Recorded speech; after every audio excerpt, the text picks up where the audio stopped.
တောင်ဝေးတော်၏အစွမ်းနှင့်ဖုံးတကူတရေခိတ္တရာကိုတီထောင်သူဒွတ်တပေါင်မင်းကြီးမှာနှစ်ဖူးအလဲကအဝေးကိုမြင်နိုင်တဲ့တတိယမျက်လုံးတော်ရှိတယ်ဆိုတာလူတိုင်းသိကြပေမဲ့သူ့ရဲ့လက်ထဲမှာအမြဲကင်ဆောင်ထားတဲ့စัจ जा တောင်ဝေးရဲ့အစွမ်းကိုတော့လူသိနေလာပါတယ်ဒန္တာကြီးမတန်းများအရာဒီတောင်ဝေးတော်ဟာတကြားမင်းနဲ့နတ်မင်းကြီးတွေကမင်းကြီးရဲ့ဖုံးတကူကိုထောက်ပံ့ဖို့အတွက်အထူးပေးအပ်ထားတဲ့အံ့ဖွယ်ယတနာတစ်ပါးဖြစ်ပါတယ်ဒါဟာတာမန်ရွှေထီးဆောင်ဘရင်တွေကင်တဲ့တောင်ဝေးမျိုးမဟုတ်ပဲ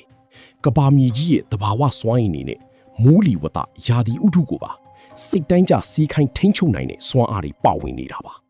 မင်းကြီးဟာ6တွေ့ပြီးရေမရှိတဲ့အညာကဏ္ဍရအရက်ဒေသတွေကိုရောက်တဲ့အခါ